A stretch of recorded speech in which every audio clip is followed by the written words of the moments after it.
자, 반갑습니다.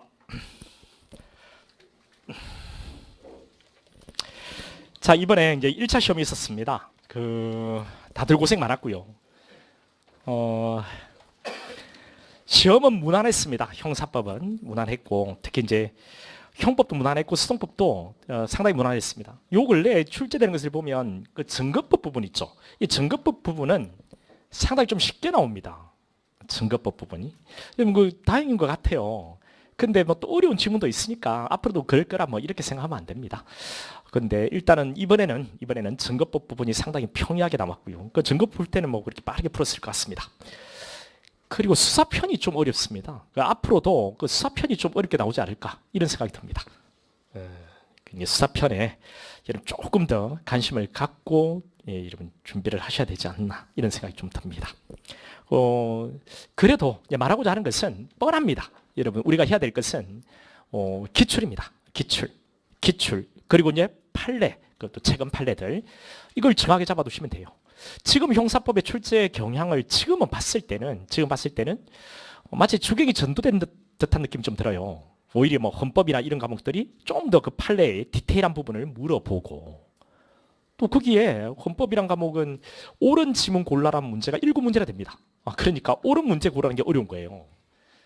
그리고 이제 판례의 어떤 가장 중요한 그 결론만 물어보는 게 아니고 그다음 이 기본권이 보호하는 영역에 들어가는지 뭐 이런 것도 막 물어보고요. 그리고 상당히 좀 문제를 하나를 구성할 때도 고심한 흔적이 보여요. 우리 형사법은 그에 좀 반해서 좀 평이하게 출제가 된다는 겁니다. 그러니까 어찌 보면 형사법이 중심된 과목이어야 될 텐데 이렇게 약간 좀 주객이 전도된 듯한 느낌 이런 게 좀 듭니다. 일단은 무난하게 출제가 됐던 거고요. 그래서 우리가 앞으로 어떻게 대비할 건가 이게 더 중요한 문제잖아요. 앞으로는 동일합니다. 이전도 동일하고 지금 동일하고 우리만 그런 게 아니고 일반 국가 공무원도 동일하고 수능도 동일하고 다 동일합니다. 기출이거든요. 기출이 정확해야 됩니다. 그 기출을 많이 보세요. 이번에 난 좀 어려웠다, 많이 틀렸다. 조금 더 보세요. 뭐 다른 강의, 다른 학은 이게 아니에요, 여러분. 이게 아니고 여러분 이번 시험 끝나고 나서 이쪽 저쪽 뭐 그런 걸 잠깐 보면은 뭐 홍보 차원에서 하는 것 같은데 뭐 내 강의 그 사람 강의 들어도 되고 누구 강의도 들어도 돼. 강의가 문제가 되는 게 아니고 강의는 내가 이해가 필요하면 이해를 돕기 위해서 설명을 들으셔야 되죠. 그러면 대동소이합니다. 대동소이하고 결국 여러분들이 많이 풀어보셔야 돼요. 이게 정말 솔직하게 여러분에게 말씀드리는 이야기입니다. 그렇겠죠? 그러니까 내 것만 들어야만 합격한다. 전혀 그렇지 않습니다. 네, 않고 결국 여러분이 얼마만큼 많이 문제를 다뤄보고 문제를 풀어보느냐. 그 문제를 무엇이어야 한다고요? 기출문제여야 합니다. 그리고 이제 최근 판례들에 관심을 가지시면 합격하는 데는 지장이 없을 겁니다. 자, 그러면 이번에 어떻게 나왔는지를 한번 전체로 보겠습니다. 보면은 일단 어디에 여러분 다 그 자료를 보시면 되고요. 잘 안 보이시죠? 잘 안 보여요. PPT를 만들려고 했는데 시간이 좀 부족했습니다. 그 수사의 단서 고소 고발 부분에서 한 문제가 나왔고요. 그다음 강제 수사에 체포나 구속 있죠. 체포나 구속 이쪽 부분에 한 문제 나왔습니다. 정보장 매체 압수수색 이 부분도 한 문제가 출제가 됐고요. 대물은 중요하거든요. 압수수색 영장 집행 부분도 한 문제 나왔습니다. 그리고 또 영장주의 예배 있죠. 요게 어렵습니다. 그러니까 형사법 전체를 통틀어서 요 문제가 어려운 지문이 있는데 여러분 어려운 지문이 있는데 근데 너무 쉬워요. 왜? 답이 쉽게 나와. OX 이렇게 돼 있거든. 근데 문제 푸는 데는 어려움이 없어. 근데 상당히 어려운 내용이 하나가 들어가 있습니다. 어렵다기보다는 좀 뭐라 해야 되죠? 일단 뭐 그 출제 자체가 틀렸다고 이야기할 수는 없습니다. 그러니까 좀 논의가 되지 않았던 부분 이런 부분이 하나 있긴 해요. 나중에 설명드릴 거고 박스 형태로 나왔습니다. 박스 형태로 나왔지만 밑에 뭐 OX, OO 뭐 이렇게 출제해서 푸는 데는 지장이 없었을 거고요. 이 개수로 물어봤다면 거의 대부분 틀릴 수가 있었습니다. 나중에 볼 거고요. 여기서 보면은 여기서 이제 대물이죠, 그렇죠? 체포나 구속 대인인데 대물이 많이 출제되죠. 그렇습니다. 요즘에 어떤 분위기는 거의 대부분 우리 판례가 나오는 것도 보면 대물적 강제 처분에 관한 판례거든요. 그래서 앞으로도 여러분 대물에 조금 더 초점을 두고 공부를 하셔야 돼요. 됐죠? 그다음 쭉 넘어가면 그 증거 보전 이게 잘못했다. 이게 수사 준칙 쪽에 가 있어야 되는데 이게 증거 보전 쪽으로 갔네요. 이게 수사 준칙 부분에 한 문제가 출제됐습니다. 이게 잘못 표기가 되어 있네요. 그다음 증거법으로 넘어와서 증명의 방법에서 한 문제 나왔습니다. 그리고 증명책임과 증거의 증명력 부분에서 또 한 문제가 나왔고요. 그다음 위법 수입 증거 배제 법칙이 박스 형태로 나왔습니다. 그다음 저는 이런 거 할 때 간이 뭐 또 안 나오는가 싶어서 전문 법칙 예외 부분이 나왔고요. 증거 동의 부분도 나왔습니다. 자백 보강 법칙 부분도 나왔고요. 그다음 증거법의 어떤 종합형 문제도 한 문제 나왔는데 이 전체적으로 보면은 이 부분은요 거의 대부분 기출된 내용을 반복했습니다. 그래서 너무 쉬운 거죠. 아주 빠르게 풀 수 있는 거고요. 여러분 형사법은 전체적으로 빠르게 쉽게 풀었을 것 같아요. 근데 이게 이 다음 시험에도 그대로 유지된다. 유지되면 좋죠 뭐. 우리 점수 높게 받고. 그때는 이제 기출 이것만 열심히 이렇게 하고 심판례만 딱 보완하면 안 틀린다라는 겁니다. 안 틀리대요. 여러분 합격권에 있는 애들 거의 대부분 들어보면 하나 내지 두 개 정도 이야기합니다. 잘한 애들이겠죠. 좀 더 떨어지는 애도 틀리는 경우도 있겠죠. 근데 어렵지 않게 한 개, 두 개 정도는 여러분이 맞출 수 있으니까 아니요. 한 개 정도, 한 개나 두 개 정도로 선박할 수 있으니까요. 네, 그렇게 나가면 되겠고. 좀 어렵게 나온다면 좀 더 떨어질 수 있습니다. 그건 걱정할 필요 없어요. 단 여러분이 해야 될 것은 기출하고 판례라는 것. 이것만 여러분 명심하시면 되고요. 전체로 어떻게 나왔는지 한번 봤습니다. 조문 문제가 한 문제 정도 보이고요. 판례 문제가 10문제입니다. 그 조문과 판례 결합형 문제가 2문제 정도 되고요. 박스형 문제가 4문제인데 자, OX, OX 뭐 이렇게 연결된 거니까 그렇게 어렵지 않습니다. 사지 선택형 문제가 한 문제가 되고요. 한번 보니까 좀 그렇더라고요. 전체적인 문제 난이도는 뭐 중하 정도입니다. 중이라 했지만 중하 정도 이렇게 볼 수 있겠어요. 한번 읽어보시면 될 것 같습니다. 금방 쭉 제가 이야기를 하면서 다 했던 거고. 그 30번 문제, 그 30번 문제일 겁니다. 그 박스로 돼 있는데 이 개수였으면 진짜 어려운 문제였을 텐데 그 OX로 돼 있어서 문제 풀 때는 어려움이 없을 거다. 형소법만 놓고 보면 한두 개 정도입니다. 한두 개 정도. 뭐 두 개까지도 가지 않을 것 같고요. 자, 하나 정도 혹 뭐 이렇게 뭐 놓칠 수도 있겠다. 라고 뭐 이렇게 좀 너그러운 마음으로 이렇게 개수를 이야기해 본다는 거죠. 그런데 거의 대부분 다 맞추지 않았을까라는 생각이 듭니다.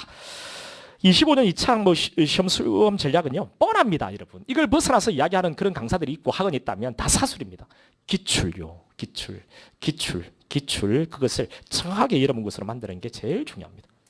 그리고 최근 판례들 이야기해 주면 그것까지도 여러분 것으로 소화를 하면 되겠습니다. 우리가 할 것은 딱 그거밖에 없다. 그래서 제가 여러분에게 합격하는 데는 어려움이 그다지 없다라고 이야기하는 겁니다. 다음에 판례 및 심판례 정리에 대한 중요성 이야기했고요. 뭐 조문, 수사 준칙 같은 것은 좀 디테일하게 물어봤으니까 수사 준칙 같은 것을 좀 꼼꼼히 살펴볼 필요가 있다. 이 정도예요. 25년 2차를 대비하기 위해서는 여러분 기본적으로 3, 4월에 우리 기본 강의 지금 하고 있죠. 한 번 더 개념을 딱 잡으시고요. 그 다음에 4, 6월 정도에 우리가 2단계 강의, 테마 강의가 진행됩니다. 테마 강의에서 충분히 여러분 대물에서 판례들 많이 나온다고 했잖아요. 그런 판례들의 태도를 정확하게 잡고 있어야 되겠죠. 이런 이론적인 틀을 탄탄하게 하면서 그때는 주구장창 문제를 많이 푸셔야 됩니다. 이때는 기본에서 다루지 않았던 판례까지 다 보기 때문에 거의 대부분 기출문제의 판례들을 다 여러분이 볼 수 있거든요. 풀 수 있거든요. 그때는 많이 계속 반복적으로 풀어보시기 바랍니다. 그때가 기출문제를 풀 수 있는 거의 마지막 시점이거든요. 4, 6월 이때 4월부터 6월까지 뭐 4월 21일에 들어가는 것 같아요. 이때 테마입니다. 그때 여러분 것으로 많은 것을 이해하시고 문제를 많이 풀어보시라 이런 이야기 했고요. 7, 8월에 가면 우리가 3단계입니다. 실전 문제풀인데 그 단원별로 문제를 또 많이 한번 다뤄보시고요. 이때는 이제 기출 문제의 조합형 문제를 보셔야 됩니다. 그 이제 판례들도 들어가 있는 기출 문제의 조합형, 조금 변형된 지문들 이런 것도 다뤄봐야 되겠죠. 그런 형태로 단원별 문제풀이, 진도별 문제풀이 우리는 알짜라고 부르잖아요. 우리 학원에서는 그거 진행하고 이게 끝나면 이제 전범위 동형 모의고사를 풉니다. 이렇게 해서 준비를 하시면 될 것 같아요. 시간 잡아놓고 이제 문제 푸는 거죠. 이제 실전 경험을 하셔야죠. 제낄 건 제끼고 오답 그리는 지문 하나만 골라내면 되는 거니까 틀린 거 고르라고 했을 때 이런 연습도 좀 하시고 그다음 8월에 최종 마무리 뭐 찍기 같은 거 할 때 마무리 다시 한 번 더 해보면 도움이 되겠죠. 그리고 이제 판례 뭐 이거 있기 전에 동형 있기 전에 사실 우리 심판례를 정리합니다. 심판례 그 심판례를 반영한 동형 모의고사를 이런 문제를 푸시거든요. 이런 흐름으로 우리가 쭉 갈 겁니다. 뭐 그러면 합격한다. 여러분이 하셔야 됩니다. 하셔야 됩니다. 여러분이 하셔야 됩니다. 합격은 학원이 시켜주는 것도 아니고요. 강사가 시켜주는 것도 아니고요. 여러분이 쟁취하는 겁니다. 그래서 여러분 합격했다. 쌤 때문이다. 라고 말을 할 때 좀 미안기도 하고 고맙기도 하고 부끄럽기도 하고 이제 다 여러분이 읽어내는 겁니다. 여러분이 피땀 들어가야 됩니다. 여러분 직접 내가 다 해준다. 치졸하고 있네. 지가 뭘 다 해주노? 여러분이 읽어내는 겁니다. 여러분. 그래서 이번에도 전화든 직접 찾아와가지고 점수 이렇게 확보한 것을 이야기해 주는데 너무 고맙더라고요. 쌤 해준 데서 다 나왔다. 물론 그렇죠. 물론 그런데 솔직하게 말하면 저 말고도 뭐 강사들이 다 해줬을 겁니다. 저는 그랬을 거라 봐요. 결국은 내 수업을 듣고 여러분들이 그것을 여러분 것으로 만들었기 때문에 합격하는 것이겠죠. 점수 잘 확보하고. 안 그렇겠습니까? 그래서 이번에도 여러분들이 여러분 것으로 잘 만들고 그때 연습을 많이 해보셔야 되니까 연습 열심히 해보시면 합격하지 않을까라는 생각이 듭니다. 그러면 이제 우리는 이제 문제를 한번 보도록 하죠. 뭐 이건 뭐 좋은 말 했나? 여기 있네. 박용두가 여러분을 합격시켜 드릴 수는 없거든. 내가 뭐 내 수업 들어 내가 다 해준다. 말 같지도 않은 소리. 여러분 합격은 여러분 손으로. 저는 이거 할게요. 이거 그 방향을 어떤 방향이 맞는지 이런 방향을 설정하고 그리고 최신 판례 같은 거 정리하고 좀 더 열심히 해야 되겠죠. 저도 분발해야 됩니다. 좀 더 열심히 판례 정리하고 구석구석 물어보니까 판례 정리하고 또 문제를 만들 때도 좀 더 관심 있게 좀 더 여러분 그 시험 적합성 있는 문제를 그동안 만들었지만 더 만들고 그 초심으로 돌아가서 또 쉽게 전달해야 되겠죠. 이런 일들을 저는 하겠습니다. 이 두 개가 결합되면 여러분 뭐 합격을 쟁취하는데 좀 도움이 되지 않을까라는 생각이 듭니다. 저 이거 할게요. 지켜봐 주세요. 근데 반대로 저도 지켜보겠습니다. 여러분이 스스로 정말 열심히 하는지. 자, 그러면 문제를 한번 볼까요, 우리?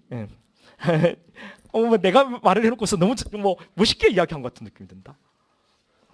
여러분 그런 생각이 안 드나? 뭐 안 들면 어쩔 수 없지 뭐. 착각할 수 있으니까. 근데 그건 제 진심이에요. 여러분, 여러분이 스스로 쟁취하는 겁니다. 자, 그러면 여기 한번 볼게요. 자, 28번 문제부터 보겠습니다. 그 앞에 있는 문제는 우리가 볼록이가 준비를 너무 열심히 잘했대요. 그러면 이게 이제 형법이 어떻게 나오는지 그 용감탱이가 주말에 뭐 열심히 준비했는데 제가 해버리면 용감탱이 뭐 어떻게 되겠어요? 뭐 울면 집에 갈 수 있어요. 그래서 앞부분의 형법 문제는 그 영감탱이 좋다. 이제 바꿔야 되겠다. 내가 볼록이라고 지어줬거든요. 볼록이 이제 식상하지? 근데 이거 영감이잖아. 영감탱이 어떤 너? 영감탱이. 이 영감탱이네. 이영빈이가 이 영감탱이 좋네요. 영감탱이가 준비를 열심히 했는가 봐요. 준비를 계속하다가 머리가 너무 지끈지끈해가지고 산책까지 이렇게 하고 또 준비를 하고 막 했던 것 같으니까 한번 들어보세요. 자, 우리는 28번부터 보겠습니다. 수화의 단서에 대한 설명으로 가장 적절하지 않은 것 이렇게 돼 있네요. 1번에 형소법, 검사와 사법경찰과의 상호 협력과 일반적 수사 준칙에 관한 규정. 수송법과 수사 준칙을 이렇게 결합해서 물어봤습니다. 이 부분은 좀 고심한 흔적이 보입니다. 검사가 변사자를 검시한 경우에 이건 뭐 여러분 제가 우리 알짜든 이렇게 해서 막 여러분 다뤄본 기억이 있을 건데 여기 변사자를 검시한 경우에 검시조서를 작성하여 사인관에게 송부해야 하고 사인관이 검사의 명에 따라서 변사자를 검정한 경우에 검정조서를 작성해서 검사에게 송부토록 되어 있습니다. 자, 변사자 검시에 관한 내용은 우리 수송법 222조에 있고 그리고 이런 조서 작성해서 서로 송부하는 거 있죠. 이건 수사준칙에 있는 내용이에요. 이것을 결합해가지고 문제를 물어봤습니다. 자, 그럼 나 이건 수사준칙 잘 모르겠어. 일단 넘어가 봐요. 시험장에 이런 게 중요하다고. 이런 형태는 처음이야. 넘어가 봐. 그냥 넘어가 봐. 시험은 그런 게 중요하다니까. 내가 그 말을 해주고 싶어. 그 말을. 여기 뭐 고민하고 있을 필요 없다니까. 자, 그 다음 2번. 2번 딱 보니까 이거 뭐 법원이 있으면 부재자 재산 관리인이래. 법률에 따라서 선임된 부재자의 법정 대리 맞지. 오늘 우리 기본 강의에서 했던 건데 관리대상 재산에 관한 범죄행위에 대해서 독립하여 고소권을 가지고 법정 대리 고소권은 형사소송법상 당연히 인정되는 것이므로 고소권 행사에 있어서 법원의 허가는 요하지 않는다. 틀렸네. 예, 법원의 허가가 필요하다라고 했지. 법원의 허가를 받으면 고소권이 있다. 법정 대리인으로서 고소권이 인정된다. 법원의 허가를 받으면 법정 대리인으로서 고소권이 인정된다. 이런 이야기 했거든요. 이것을 바꿔서 출제했죠. 동일한 맥락에서 이제 이 앞으로는 우리 반사불벌죄 같은 경우에 성년 후견인 이것이 이제 출제될 수 있어요. 성년 후견인은 어떻습니까? 법원의 허가를 얻었다 하더라도 가정법원의 허가를 얻었다 하더라도 자, 대리해서 불처벌 사필할 수 있어 없어? 없다라고 했습니다. 당연히 이제 그렇게 바꿔서 또 물어볼 수 있는 거죠. 2번이 답입니다. 그래서 2번은 엄청나게 중요한 판례고 앞으로 고소에서 출제된다면 이런 판례들이 주로 출제가 될 거라는 것은 충분히 예측이 가능했던 거거든요. 그럼 기출 더하기 쉼판례 딱 잡고 이건 뭐 또 출제가 됐던 겁니다. 이 형태도 출제가 안 됐을 뿐이지. 예. 그래서 3번에 그럼 이제 답 나왔죠. 다른 거 볼 필요 없는 거예요. 그래서 3번은 빠르게 볼게요. 반의사 불벌죄 피해자는 피의자에게 자신을 대리해서 수사기관에 자신의 처벌 불원 의사를 표시할 수 있는 권한을 수여할 수 있으므로 피해자가 피의자에게 처벌 불원 취지의 합의서를 작성해 주어 피의자가 그 합의서를 수사기관에 제출하였다면 피해자가 수사기관에 처벌 불원 의사를 표시하지 않았다고 단정할 수는 없는 거다. 그쵸? 합의서를 줬고 합의서를 제출을 할 수 있잖아요. 그죠? 이렇게. 처벌 불원 의사 표시를 하지 않았다고 단정할 수는 없는 거다. 처벌 불원 의사 표시를 한 거죠. 합의서가 들어오면. 다음 4번의 양벌 규정입니다. 양벌 규정. 여러분 우리 그 즉고발 사건이라고 했죠. 즉고발 사건. 즉고발 사건의 양벌 규정이요. 그러니까 우리가 소송법에서 양벌 규정하면 그냥 공범이라 생각하고 문제를 풀면 돼요. 즉고발 사건요. 자, 우리 주관적 불가분 적용돼 안 돼? 안 되죠. 그러니까 이제 공범이라고 생각을 해보라고 했고요. 행위자하고 그다음 사용자 이건 공범이라 생각해 보고 주관적 불가분이 즉고발 사건에 적용이 안 되니까 고발은요 각각 고발을 해야 되는 겁니다. 각각. 그래서 여기에 그 법인을 고발했습니다. 그 대표자의 성명, 주민등록번호, 주소를 기재했다는 거죠. 이 고발장의 표시가 행위자 B를 피고발자로 표시한 것이라 볼 수는 없는 겁니다. 각각 고발해야 되거든요. 그래서 여러분 해설도 제가 여러분 좀 폭넓게 해설을 붙였으니까 한번 읽어보시면 될 겁니다. 29번 조금 이제 빠르게 진행해 볼게요. 체포와 구속 절차에 관한 설명으로 가장 적절한 것은 라고 되어 있습니다. 자, 1번을 보면 경찰관이 성폭력 범죄로 체포영장이 발부된 피해자에 대해 체포 절차에 착수했으나 너무 많이 했던 거죠. 그죠? 그래서 쉽다니까요. 개추된 것이 이렇게 반복되면 쉽다니까요. 착수했는데 저항하는 겁니다. 그래서 상해를 가는 겁니다. 따라서 특수공무집행방해 치상죄 현행범으로 피해자를 체포했다는 겁니다. 그 집행 완료에 이르지 못한 그 체포영장 있죠? 이 긴급 집행했던 거거든요. 이것을 뭐 제시를 해야 되는 거냐 할 필요가 없는 거죠. 됐죠? 체포영장 발부됐는데 영장을 소지하지 않고 우연히 만났다면 조회했다면 긴급 집행 가능하잖아요. 그렇죠? 근데 착수했는데 이놈이 상해를 가는 겁니다. 저항하는 거죠. 특수공무집행방해 치상죄 현행범 체포했다는 겁니다. 그 집행 완료에 이르지 못한 그 체포영장은 제시할 필요가 없다는 거고 우리 많이 했던 거예요. 1번 틀린 겁니다. 자, 이번에 수사기관이 외국인을 체포하거나 구속하면서 지체 없이 영사통보권 있음을 고지해야 되죠. 고지하지 않았다면 우리 비엔나 협약이 있는데 비엔나 협약 이건 조약입니다. 조약은 법률 같은 효력이 있죠. 고지를 해야 돼. 근데 고지하지 않았다면 체포나 구속 절차는 국내법과 같은 효력, 그렇죠? 조약은 국내법, 즉 법률 같은 효력을 갖고 있죠. 위반했죠. 위법하다. 왜? 법률이니까 위법하다. 옳은 겁니다. 근데 여기에서 더 나아가서 하는 내용들이 있죠. 근데 고지를 안 했습니다. 여기 고지를 안 했습니다. 위법한 거 맞아요. 그런데 추후에 알았습니다. 고지를 요구할 수 있다는, 통보를 요구할 수 있다는 것을 피해자가 알았는데도 요구를 안 한 겁니다. 그러면 궁극적으로 추후에 수사를 통해서 수집한 증거의 증거 능력은 인정된다라고 했죠. 그렇죠?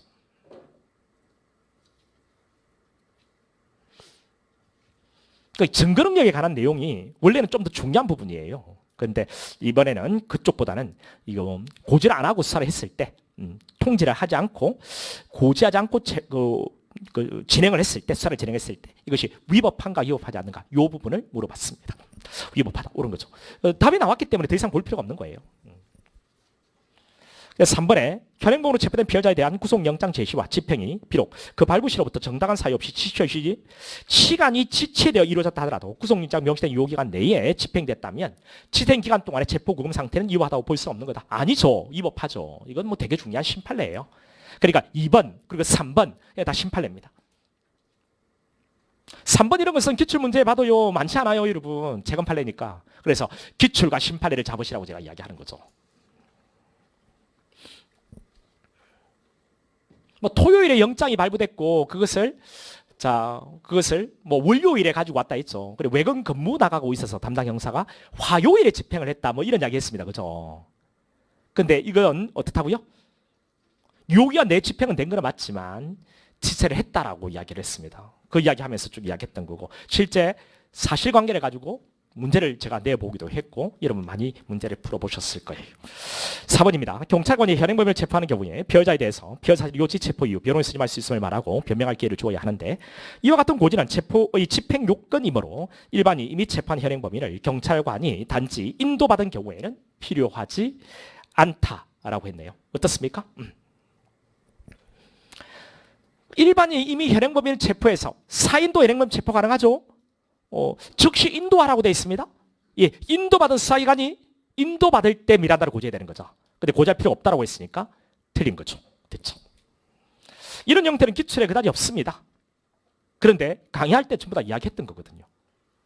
그러니까 이해도 필요합니다. 여러분 그래서 강의는 이 정도 계속 이해할 때까지 들으셔야 됩니다. 그러면서 이제 문제를 풀고 심판의 정리를 하라는 거예요. 그런데 사실 여기까지는 갈 필요도 없죠. 이미 답이 나오는 거니까요. 그러니까 이 4개 지문 중에서 그냥 사지 선택형 문제에서 하나 또는 심지어 2개 이런 것이 좀 흔들려도 상관없습니다. 정확히 알아야 되는 것들 이런 것들을 풀어내면 되는 거니까요. 훨씬 더 문제를 맞출 수 있는 확률은 좀 더 높아지는 겁니다. 하나 고르는 거니까. 넘어가 볼까요? 한번 읽어보세요. 제가 자세하게 해설을 붙였으니까. 30번 문제가 그나마 어려웠습니다. 근데 답을 내기에는 너무 쉬웠다고요. 한번 보겠습니다. 일단 217조가 뭐냐면 217조 이게 압수수색 검증의 영장주의 예외입니다. 되게 중요한 주제라고 했죠. 압수수색 검증의 영장주의 예외. 원래 영장 가지고서 압수수색 검증하는 게 원칙이잖아요. 근데 영장을 발받지 않고도 압수수색 검증이 가능한 경우가 있습니다. 216조, 217조, 218조가 있는데요. 그중에서 217조는 긴급 체포된 자가 소유 소지 보관한 물건에 대해서 긴급히 압수할 필요가 있을 때 24시간까지 영장 없이 압수수색 검증이 가능하다는 거죠. 그 이야기입니다. 그게 217조예요. 217조 자 볼게요. 자, 기억번 형소법 125조는 압수수색 영장 야간 집행할 수 있는 기재가 없으면 그 영장을 집행하기 위해서 일주일 전 일몰 후에 타인의 주거에 들어가지 못한다라고 규정하고 있다. 규정하고 있습니다. 규정하고 있습니다. 125조에 이게 영장주의 원칙에 관한 이야기거든요. 야간 집행은 원칙적으로 안 됩니다. 야간에 집행하고자 하면 야간 집행할 수 있는 취재 기재가 영장에 있어야 되는 거예요. 그렇죠? 이건 옳은 겁니다. 니은번입니다. 니은번. 판례는 피고인에 대한 긴급 체포 사유, 압수수색의 시각과 경위, 사후 영장의 발부 내역 등에 비춰 보더라도 압수수색 영장 야간 집행을 제한하는 명문의 규정이 존재하는 이상 야간 집행을 제한하는 그 125조 말이죠. 명문의 규정이 존재하는 이상 이런 경우에 압수가 즉법할 수는 없다는 입장이다. 그렇지 않아요. 판례 사실관계에 보면 어떤 사실관계가 있냐면 이런 사실관계가 있습니다. 여러분 밑에 한번 보실래요? 해설 한번 봐보세요. 해설을 보면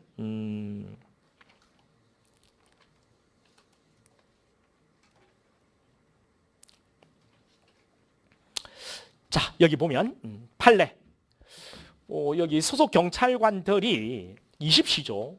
이때 긴급 체포를 했다는 겁니다. 긴급 체포했다는 거예요. 20시 야간이죠. 긴급 체포했고 긴급 체포한 뒤 현장에서 피고인 자 이것을 압수했다는 겁니다. 긴급 체포 현장에서 압수. 요거는 217조가 아닙니다. 216조예요. 216조 체포구속 현장에서 압수의 검증입니다. 이거 했던 거고. 근데 그 뒤에 같은 날 20시 24분경에 야간이죠. 영장 없이 체포 현장에서 약 2km 떨어진 피고인의 주거지에 대한 압수수색을 실시해서 서랍장 등에서 메삼페타민 이것을 추가로 압수했다라는 겁니다. 이 긴급 체포된 자가 소유 소지 보관한 물건에 대해서 긴급히 압수할 필요가 있을 때 주거를 압수한 거예요. 지금 압수색을 한 거예요. 이렇게 계속 보면은 그리고 사후에 압수수색 영장을 발부받았다는 겁니다. 계속 압수할 필요가 있어서 우리 긴급 체포된 자가 소유 소지 보관한 물건에 대해서 긴급히 압수할 필요가 있으면 24시간까지 영장 없이 압수수색 검증이 가능하죠. 이거 했다는 겁니다. 계속 압수할 필요가 있어서 영장을 발받았다는 거예요. 피고인에 대한 긴급 체포 사유 결론입니다. 압수수색의 시각과 경위, 사후 압수 영장 발부 내역에 비춰보면 수사기관이 피고인의 주거지에서 긴급 압수한 메삼페타민 요 4.82g, 긴급 체포 사유된 범죄 사실 수사에 필요한 범위 내의 것으로서 210조에 따라 적법하게 압수했다고 할 것이다. 이런 판례가 있어요. 그래서 니엄바는 틀린 겁니다. 이런 판례가 있어서. 이게 왜 문제가 되냐면, 여러분 이게 왜 문제가 되냐면, 원래는 여러분 222조가 있는데 222조 이게 요급처분이라는 게 220조네요. 220조에 요급처분이라는 게 있습니다. 이게 급속을 요할 때는 처분인데요. 급속을 요한다면 주거조에 참여 없이 야간에도 집행할 수 있다는 게 요급처분입니다. 근데 이 요급처분이 적용되는 것은 216조예요. 217조 지금 이야기죠. 217조에는 요급처분이 없습니다. 급속을 요한다. 이때 야간에 집행할 수 있다. 이런 내용은 216조의 경우에 있다고요. 217조는 원래 없다고요. 그러니까 이게 이제 문제가 됐던 겁니다. 근데 이 판례에서는 만약에 긴급 체포를 했는데 밤에 긴급 체포된 자의 소유 소지 보관한 물건에 대해서 긴급히 압수할 필요가 있는 물건이 있어. 근데 야간에 긴급히 압수할 필요가 있을 때 요급처분이 적용되는 것은 216조거든요. 217조는 규정이 없어요. 법대로 하면 요급처분하면 안 됩니다. 야간에 집행하면 안 돼요. 근데 지금 한 겁니다. 한 겁니다. 야간에 집행을 한 거예요. 여기에 대해서 이제 판례가 여러 가지를 봐야 된다는 겁니다. 여기 보면 긴급 체포의 사유, 압수수색의 시각과 경위, 사후 압수영장, 사후 영장 발부 내역 등에 비춰보면 이것이 적법하게 법원의 그 사후 영장을 받았기 때문에 적법하게 압수되었다. 이렇게 판례가 봤습니다. 이런 것들이 다 반영이 돼야 되는 건데 일단은 이것을 압축적으로 지문에 반영을 한 듯 보입니다. 이 지문은 이 내용을 반영한 거예요. 이 판례를. 그래서 이 부분에 대해서 학자들의 생각은 뭐냐면 교과서를 쭉 보면요. 제가 가지고 있는 또 교수님 교과서를 다시 한번 쭉 참고를 해봤는데 이 교과서를 보면은 이 부분에 있어서는 긴급 체포의 경우에는 긴급 체포된 자가 소유 소지 보관한 물건에 대해서 요급 처분이요. 이거는 규정이 없기 때문에 안 된다. 이렇게 해서 대부분 끝내요. 근데 신동 교수님요. 그 교수님 같은 경우에는 여기에 217조 경우에 요급처분 불인정인데 법관의 사후추인 법관이 만약에 사후에 추인하면 이게 가능하지 않겠냐 이런 학설이 있습니다. 217조의 경우에 요급처분이 적용되지 않는다라고 보는 거죠. 220조 요급처분이. 따라서 주거주 등을 참여시켜야 하고 야간에 타인의 주거 등에 들어가지 못한다. 다만 사후에 발부된 압수수색 검정영장에 야간의 압수수색 검정이 허용되어 있다면 사후 이제 영장을 받았을 때 법관의 사후 추인에 의해서 야간의 압수수색 검정이 허용되었다고 보아야 할 것이고 긴급 체포의 긴급성에 비춰볼 때 야간 긴급 압수수색 검정의 필요성을 부인할 수는 없기 때문이다. 이렇게 서술하고 있습니다. 이게 일정 정도 이 판례에 반영됐다 생각하시면 되겠습니다. 이 부분은 내가 강의할 때 쭉 반영해서 이제 설명해 줄 테니까 일단 이런 내용이 있고 이 지문은 그래서 어려운 지문입니다. 근데 이런 어려운 지문도 필요 없다고요? 자, 왜 필요 없냐? 그 뒤에 계속 보겠습니다. 디귿번 형사소송법 216조 규정에 의해서 영장 없이 압수수색을 하는 경우에 216조 말이죠. 급속을 유효할 때 압수수색 영장, 야간 집행 제한에 관한 규정이 적용되지 않는다는 특례 규정을 두고 있다. 이게 뭐라고요? 요급처분이요. 216조의 경우에 요급처분 규정이 있거든요. 216조 체포 현장에서 압수수색 검정 같은 거 할 때 급속을 유효할 때 주거조 참여 없이 야간에도 압수수색 검정이 가능하게끔 되어 있거든요. 이 문제는 상당히 고심해서 잘 냈습니다. 그래서 디귿번 옳은 거고요. 리얼번에 형사소송법 217조 1항에 따라서 압수한 물건을 계속 압수할 필요가 있는 경우 지체 없이 압수의 영장을 청구해야 하고 그 영장 청구는 압수한 때가 아닌 긴급 재판 때부터. 이거는 우리 엄청나게 많이 했던 거죠. 그렇죠? 이것을 오답을 걸 때는 압수한 때부터 48 이런 식으로 나와요. 압수가 아니고 재판 때부터 48시간 이렇게 되어 있죠. 이런 옳은 겁니다. 그러면 여러분 보세요. 디귿번, 리얼번. 디귿번은 좀 어렵다 하더라도 리얼번 너무 많이 하는 거고요. 근데 기억번, 그래 기억과 리얼을 안다. 보세요. 기억과 리얼을 안다. 기억과 리얼은 옳은 거잖아요. 기억과 리얼 옳은 걸로 다 돼 있는 거. 2번밖에 없네요. 2번밖에. 그 다음 요급처분 하면 디귿번도 우리가 지금 여러분 테마 강의 들어보세요. 요급처분에 대한 이야기는 자세하게 해주거든요. 그러면 디귿번도 옳은 겁니다. 그럼 확인까지 됐죠. 그럼 이제 2번 지문, 니은번 지문이 거의 아마 좀 이런 판례는 딱 하나 있거든요. 하나. 아무리 뒤져봐도 딱 하나 있어요. 최근에 나온 판례인데 하나가 있는데 이런 것들 그러니까 뭐 판례 그 안에 있는 사실관계 이것을 가지고서 지문을 구성한 거니까 그 주문 있는 내용만 가지고 한 게 아니고 뭐 습관 흔적이 보입니다. 조금 이제 그 논의를 해야 될 부분은 있긴 해요. 이 부분은. 그래서 이 문제는 쉽게 답을 낸다. 그나마 가장 어려운 문제가 이 문제인데 이게 개수면 어렵겠죠. 개수면 어렵겠죠. 그런데 OX, OX에 있어서 답을 내는 데는 어렵지 않다고요. 그래서 그다지 틀릴만한 문제가 안 보입니다. 넘어가 볼게요. 31번. 31번은 일본의 수사기관은 특정 범죄 혐의와 관련해서 정보장 매체에 저장된 전자정보를 압수하는 경우에 정보장 매체 자체를 임의로 제출받은 경우라면 영장에 의한 압수수색 경우와 다르게 벌써 틀렸네요. 임의로 제출한 것도 임의 제출의 효력에 의해서 뭐 정보장 매체 자체나 그 전체 내용의 복제본을 반출한 방식으로 아니죠. 관련된 부분만 복제 출력하게 해야 되고 그게 불가능할 때 반출이 가능한 겁니다. 임의 제출 압수의 경우에도 마찬가지로 적용돼요. 다르게 한다. 다르다. 바로 틀렸죠. 그다음 이번에 수사기관이 전자정보를 담은 매체를 피해자로부터 임의 제출받아 압수하면서 거기에 담긴 정보 중 무엇을 제출하는지 명확히 확인하지 않은 경우에 임의 제출 동기가 된 범죄 혐의 사실과 관련되고 이를 증명할 수 있는 분명한 가치가 있는 정보만으로 압수의 대상이 한정된다. 따라서 여기까지 좋아요. 근데 마지막에 틀렸네요. 범죄 사실의 정황적으로 사용되어 있는 정보도 포함된다라는 겁니다. 포함되지 않는다. 이 부분이 틀렸습니다.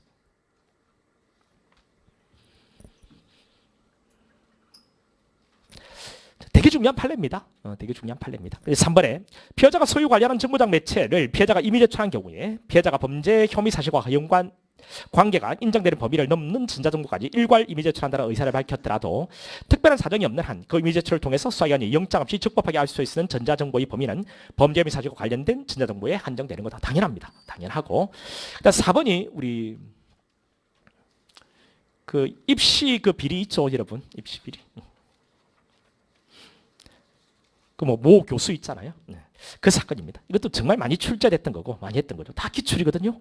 증거언익범이 본범에게 증거언익을 교사받아 소지 보관하고 있던 본범 소유의 관리의 정보장 매체를 피해자의 지위에서 수사기관에 임의 제출했고 본범이 그 매체 내에 전자정보의 탐색 복제 출력 시 사생활 비밀 자유를 침해하지 않을 실질적인 이익을 갖는다고 평가할 수 있는 경우에 그 본범에게도 참여권이 보장되어야 한다라고 주장을 했었죠. 그 모 교수 측에서는 아닙니다.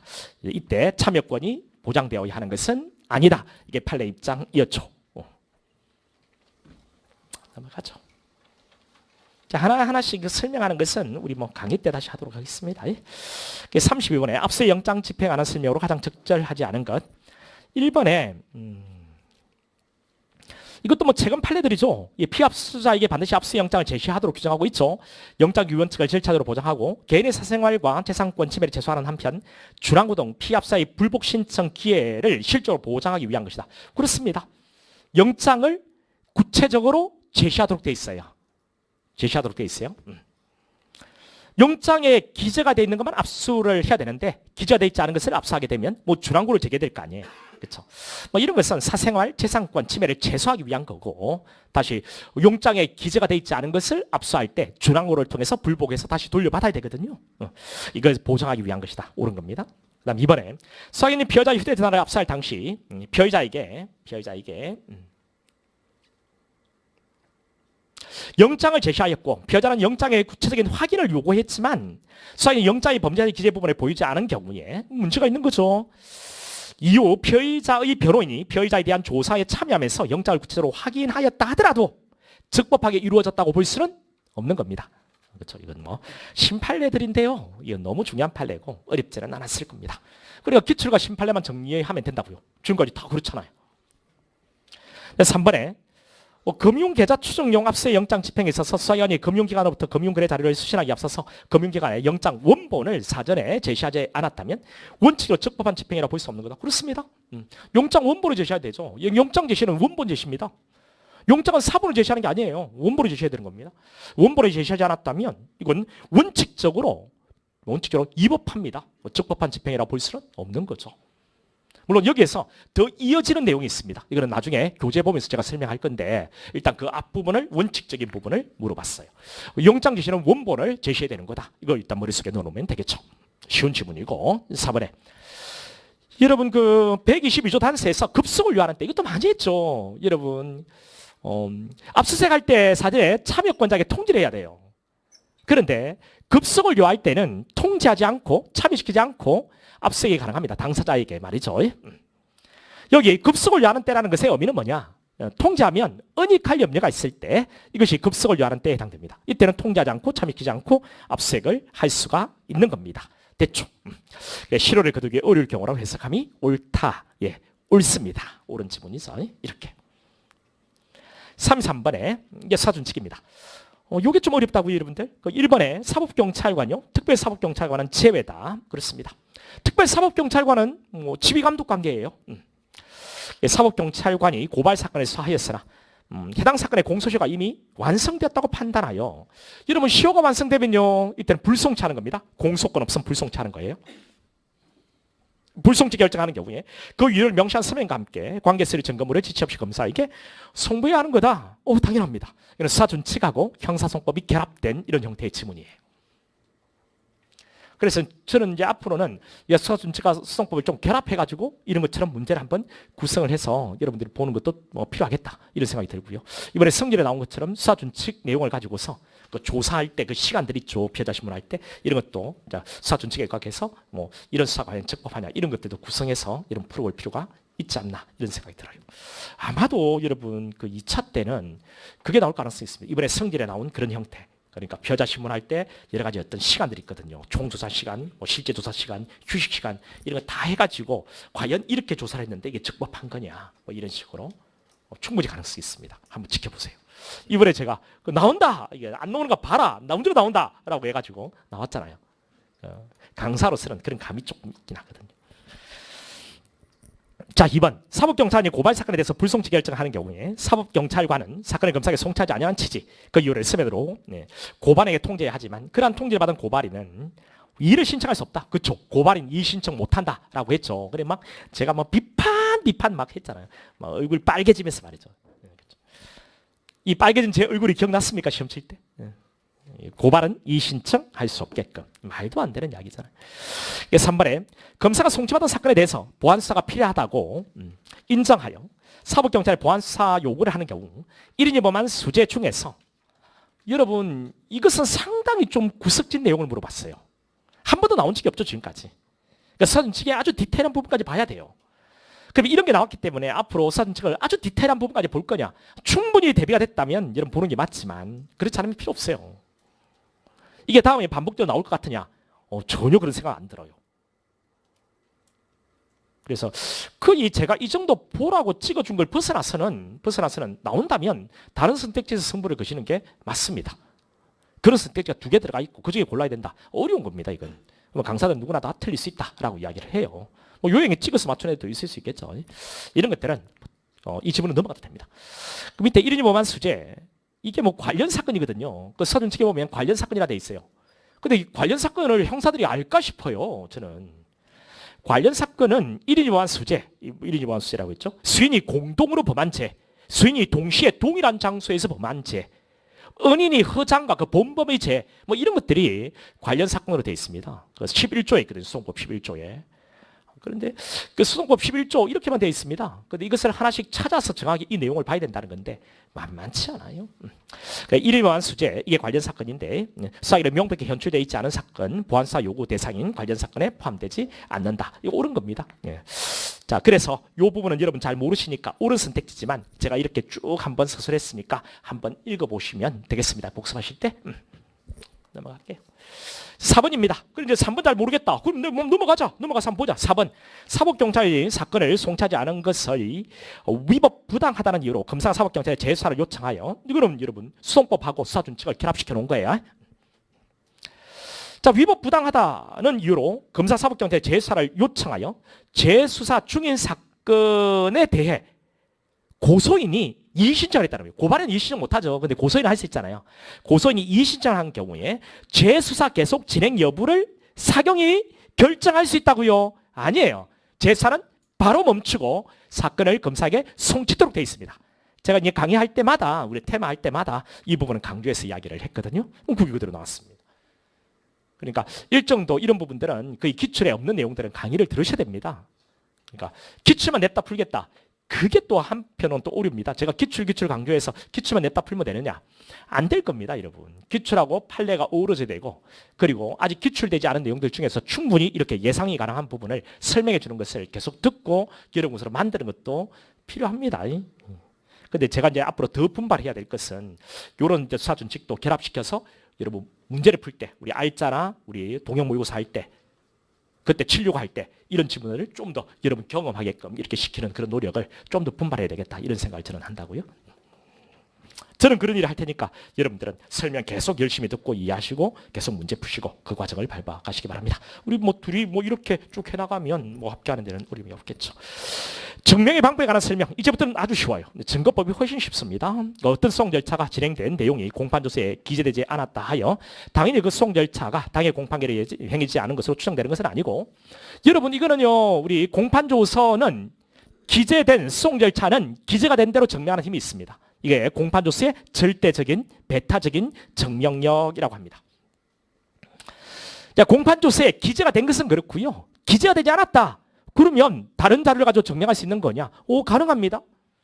그리고 이런 것은 소송법적 사실이기 때문에 자유로운 증명입니다. 엄격한 증명이 아니에요. 이건 되게 다 만들어가지고 여러분 다 풀어봤던 겁니다. 심판례입니다. 그리고 심판례도 알아야 되고요. 이런 것들 다 R자든 동형에서 다 문제로 만들어서 풀어봤습니다. 제가 이런 노력을 기존에 했거든요. 앞으로는 더 한다는 것도 사실 어려울 정도로 이전에 많이 했습니다. 이런 걸 기출만 봐서는 없거든요. 그러니까 심판례까지 반영된 그런 진도별이나 우리 R자요, 동형 같은 것도 좀 해보셔야 됩니다. 자, 이번에 친고죄에서 고소 유무. 이건 너무 많이 했죠. 이거는 이전에도 기출 엄청 많이 됐던 겁니다. 1번에서 답이 나온 친구는 바로 넘어갈 수 있어요. 심판례. 그런데 그게 안 됐다 하면 또 넘어가 보세요. 푸는 방법은 다양하게 많다니까요. 자, 1번 다 잘 모르겠네. 2번.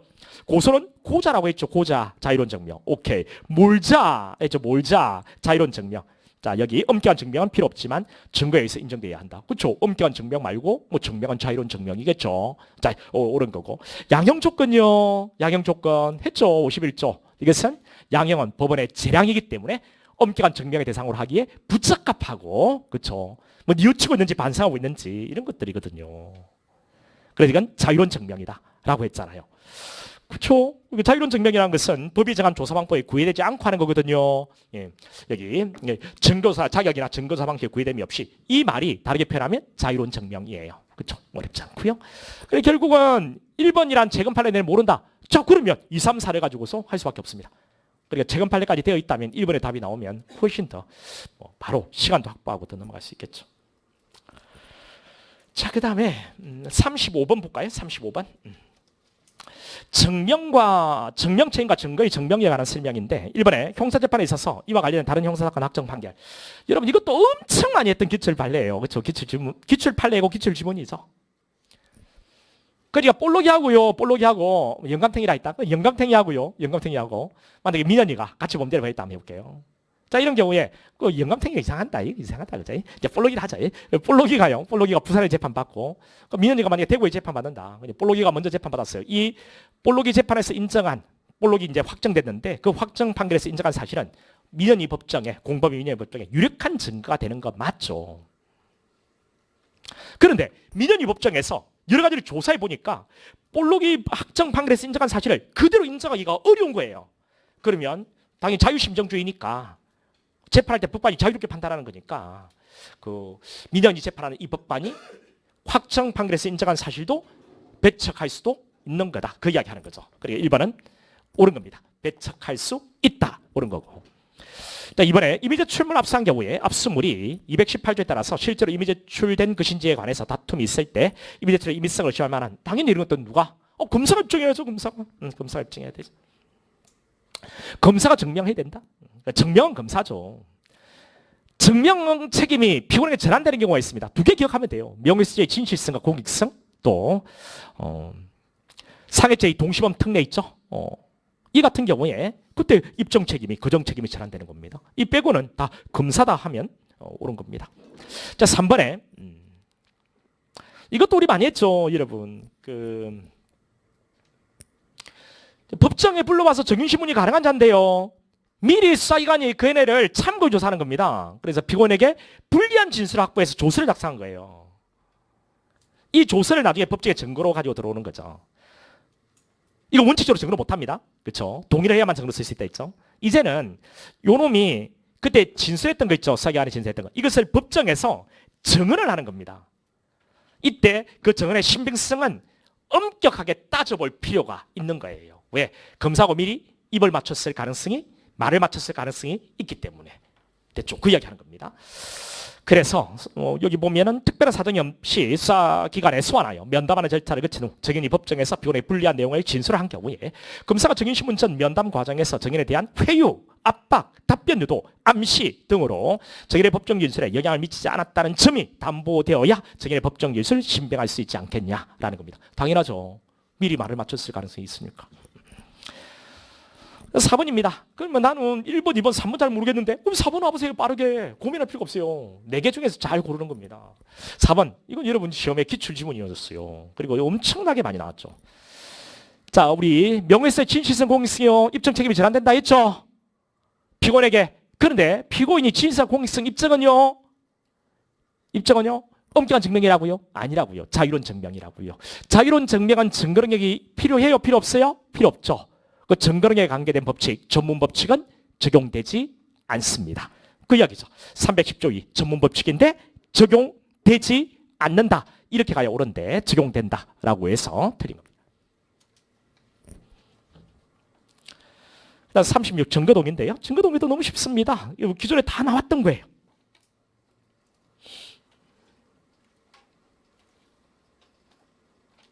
뭐 1번은 여러분 진정성립 있죠. 진정성립. 그 진정성요. 진정성. 그러니까 검사 피고인이 동의를 하고요. 법원이 진정한 것으로 인정해야 증거로 인정되는데 그 진정성 인정 있죠. 이게는 자유로운 증명이에요. 자유로운 증명. 그래서 마지막에 여기 보면은 진정한 것으로 인정하는 방법을 제한하고 있지 않으므로 증거 동의가 있는 서류 또는 물건 법원이 재반 사정을 참작해서 진정한 것으로 인정하면 증거로 쓸 수 있는 거다라는 겁니다. 그러니까 검사 피고인이 증거상에 동의하고요. 그다음 법원이 진정한 것을 인정했을 때 이제 전문 증거의 증거로 인정되는 건데 법원이 진정한 것을 인정하는 방법이 법에 없어요. 그래서 뭐 이런 이야기 나오는 겁니다. 제한하고 있지 않다. 재반 사정을 참작해서 판단하면 되는 거다. 옳은 겁니다. 그다음 이번에 여러분 그 증거 동의는요. 신속한 재판을 도모하기 위한 거라고 했죠. 그래서 개개 전문 증거마다 개별적 동의가 필요하냐 아니면 포괄적 동의도 가능하냐라고 했을 때 다수는 개별적 동의라고 이야기하지만 우리 판례는 포괄적 동의를 인정하고 있죠. 그 이야기입니다. 그래서 개별적인 증거서 방식을 갖지 않고 검사 제시한 모든 증거에 대해서 증거로 함에 동의한다는 방식으로 이루어진 것이라 하여도 증거 동의서의 효력을 부정할 이유는 되지 못한다. 옳은 거죠. 그다음 3번에 여러분 증거 동의는요. 증거조사 완료되기 전까지만 취소할 수 있습니다. 증거조사 완료되고 나면 더 이상 취소 처리는 인정되지 않습니다. 1심에서 동의했고 증거조사 다 끝났어요. 항소심에서 취소할 수 있는가? 못합니다. 증거 능력은 상실되지 않습니다.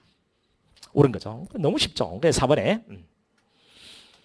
변호인은 피고인을 대리해서 증거 동의 관한 의견을 낼 수도 있을 뿐 아니라 피고인의 명시한 의사에 반하여 틀렸습니다. 변호인도 동의 가능하지만 피고인의 명시한 의사에 반하지는 못합니다. 너무 쉽죠. 이런 거 쉽다니까 이 증거법은.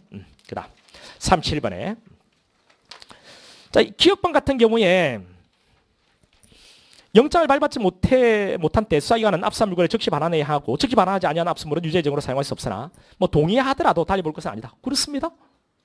위수정은 동의 대상이 안 된다. 이것만 알고 있으면 되는 거죠. 옳은 거고 넘어가고요. 니언번 진술 거부권을 고지하지 않았다. 너무 쉬워요. 그렇죠. 자, 이것은 아무리 임의로 했다 하더라도 증거를 못합니다. 위수정이니까. 그다음 D급번 긴급 체포 당시 상황으로 보았어도 요건 충족 여부에 관한 검사 상위원의 판단이 경험치에 비추어 현재의 합리성을 잃었다.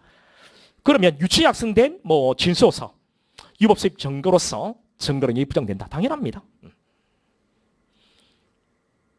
긴급 체포 자체가 위법하니까. 그다음 리얼번에 피고인 자백이 임의성이 없다고 의심할 만한 사유가 있는 때 해당한다 하더라도 그 임의성이 없다고 의심하게 된 사유들과 피고인 자백 사이 인과관계가 존재하다는 것이 명백하다. 그러니까 고문도 있고 자백도 있는데 이 둘 사이 인과관계가 없다. 그러면 자백은 임의로 한 것이 되고 증거로 쓸 수 있다. 이런 이야기입니다. 임의성이 있는 것으로 인정된다. 너무 많이 나왔던 거죠. 자, 미연번. 아닌 자입니다. 소유, 소지, 보관자가 아닌 자. 아닌 자로부터 임의로 제출받은 물건은 영장 없이 압수하면 안 됩니다. 동의를 해도 증거로 못합니다. 이런 문제는 뭐 틀리면 안 되죠. 다 기출된 내용이에요. 그러니까 기출만 열심히 잘 풀었다 하더라도 다 여러분 것이 되는 겁니다. 그 다음에 넘어가서 38번. 군데군데 재검 판례들 기출. 뭐 이것밖에 없다니까요. 기억번에 3.1.2조 사망요. 이거 되게 쉽게 나왔습니다. 내용 인정한 때 의미는 뭐라고요? 내용 인정. 우리가 피의자 신문조서는 내용 인정해야 증거로 쓰는데 내용 인정의 의미는요? 내가 진술한 대로 기재가 돼 있다. 그렇죠? 이겁니까? 이렇게 나왔죠? 틀립니다. 내용 인정은 뭐라? 진실. 진실. 내가 진술한 거, 그 기재된 거 진실이다. 이게 내용 인정이죠. 근데 여기 뭐라고 돼 있어요?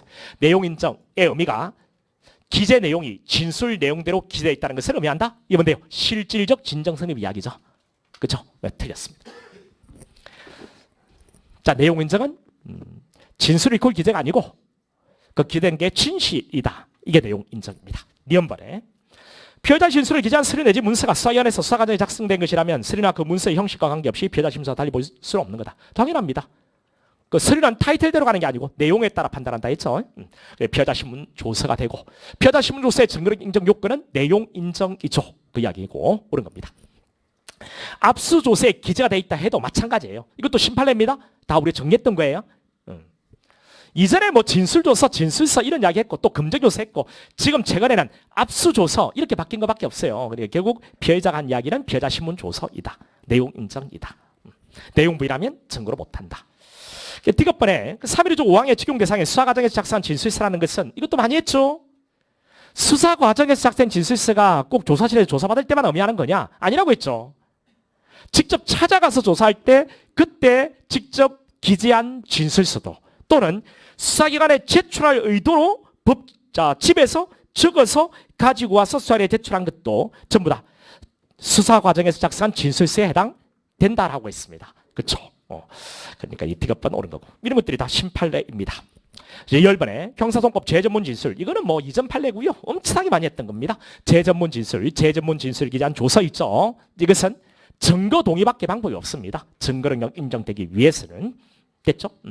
여기에 동의하지 아니하는 한 증거로 쓸 수 없는 거다. 옳은 거죠. 그다음 미연번.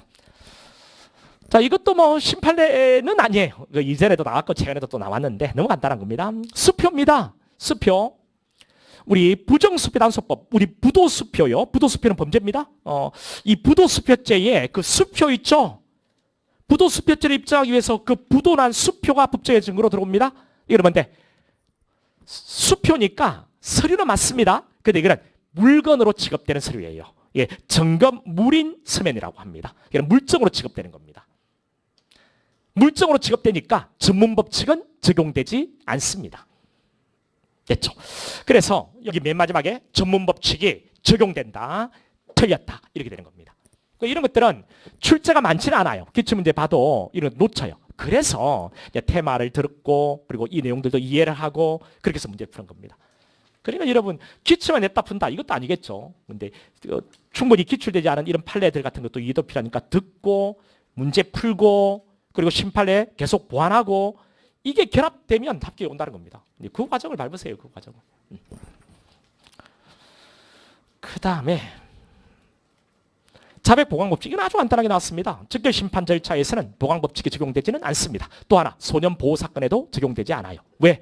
우리 헌법에 정식 재판에 있어서 보강법칙이 적용된다고 되어 있거든요. 그 정식 재판이 아니죠. 즉결심판은. 그래서 310조 자백보강법칙은 적용되지 않습니다. 옳은 거고. 이 2번 너무 쉽죠. 범행을 자인하는 것을 들었다는 피고는 자의 진술입니다. 내가 범행을 자인했어요. 이걸 들었습니다. 이 친구가. 내가 이 친구한테 내가 범죄 범했다 쌤이 이렇게 들었어요. 자, 이 친구가 법정에 나와가지고 내가 들었습니다. 쌤이 자기가 범죄 범했다고 하더라고요. 요거는 피고인의 자백은 아니에요. 그죠? 이 친구가 피고인 아니니까. 피고인의 자백은 아닙니다. 근데 내가 자백했죠.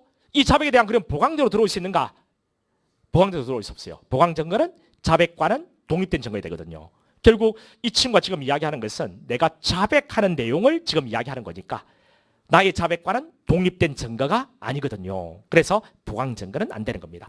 뭐 이 보강 법칙에서 가장 기본이에요. 2번 틀렸습니다. 답이 벌써 나와버렸죠. 이거 엄청나게 많이 나왔습니다. 기출문제 보면 엄청나게 많다고요. 3번에 310조 수정의 피고인의 자백에 공범인 공동필의 진술은 포함되지 않는다. 그렇습니다. 공범인 공동필의 진술은 다른 공동필에 대한 범죄 사실을 인정하는 증거로 사유할 수 있을 뿐 아니라 공범인 공동필의 각 진술은 상환해서로 보강 증거가 될 수 있는 거다. 그렇습니다. 이런 거죠. 여기에 갑하고 을이 있을 때 갑도 자백했고 을도 자백했다. 자, 갑이 자백하면 보강 증거 필요한데 보강 증거 필요한데 이 자백의 진실성을 담보하기 위한 보강 증거가 필요해요. 이것이 나는 이 둘의 공범인데 나는 갑과 같이 범죄를 했다는 이 자백이 이렇게 보강죄로 들어오는 거고요. 이러면 이제 유죄가 되겠죠. 자백했고 보강증까지 있으니까. 자, 요놈 재판에 보면 요 자백했죠. 보강증 필요하죠. 여기 보강증거 있으니까 요놈도 유죄가 되는 겁니다. 뭐 그 이야기가 요 이야기가요. 문장으로 만들어지면 이렇게 만들어지는 겁니다. 그러니까 이것을 이렇게 이해해서 이 문장으로 읽어낼 수 있는 힘 이것을 계속 키우시면 됩니다. 일단 4번에 자백에 대한 보강 증거는 이건 범죄사실 전부 또는 중요 부분을 보강해야 된다 이렇게 시험에 보통 나와요. 틀립니다. 이걸 재체설이라고 하는데 미국은 그래요. 우리나라는 그렇지 않아요. 범죄의 전부 또는 중요 부분을 인정할 정도가 되지 않아도 됩니다.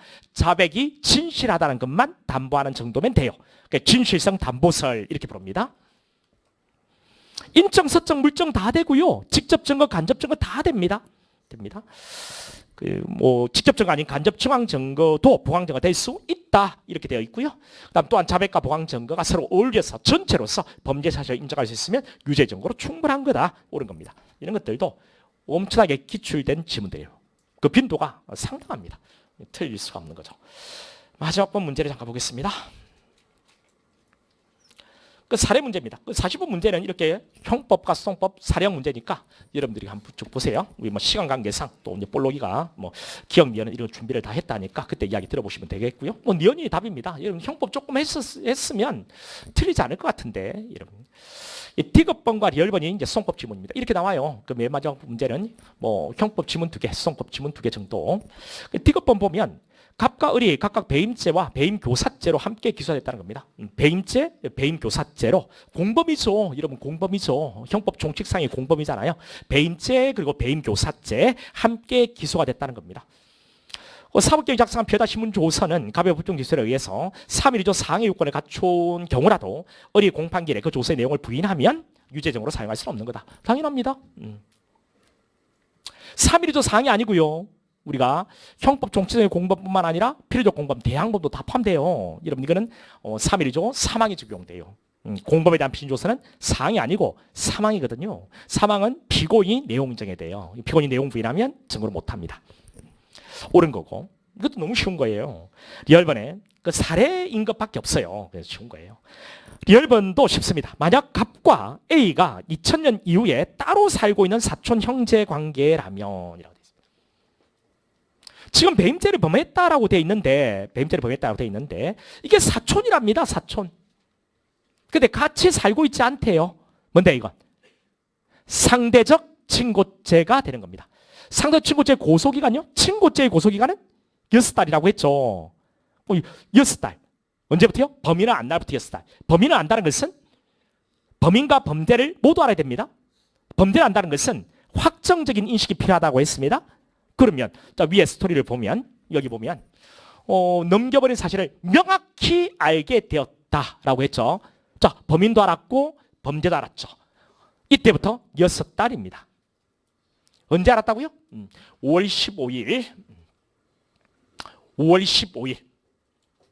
이때 명확히 알았다는 겁니다. 그럼 이때부터 6달 내에 고소를 해야 되는 거예요. 그런데 고소를 언제 했다고요? 특별한 사정이 없는데 미뤄오던 중에 12월 1일에 고소를 했다는 겁니다. 이미 6달이 훌쩍 지나버렸죠. 따라서 이건 친고죄인데 6달 지나서 적법한 고소가 아닌 겁니다. 이것을 풀어낼 수 있는 힘이 조금 필요해요. 부적법하다. 옳은 거죠. 이건 또 개수도 아니고 여러분 뭐 이렇게 물어보는 거니까 이건 틀릴 수가 없겠죠. 그 디귿 리얼이 들어가면 다 틀립니다. 디귿 리얼, 디귿 리얼. 아이고 1번이네요. 와, 씨. 요거는 형법 몰라도 돼. 형법 몰라도.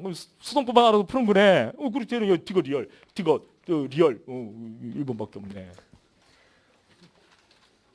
그저 먹는 거야. 그저 먹는 거야. 앞으로 행법하지 마. 수성법 해도 좀 문제 맞잖아. 1번부터 27번까지 어떻게 하라고. 그렇죠. 그래서 이제 여러분 여기 아쉽게 좀 안 된 친구도 있고 뭐 열심히 잘 본 친구도 있을 텐데 내가 그냥 어차피 지금은 이미 결과는 나왔고 그래서 한번 웃으면서 해봤습니다. 자, 그러면 이 정도 해서 마치고 그럼 딱 보시면 어떻습니까? 제가 너무 설명을 좀 길게 한 것 같아요. 길게 한 것 같은데 결국은 제가 거짓말 하나도 못한 게 아니고요.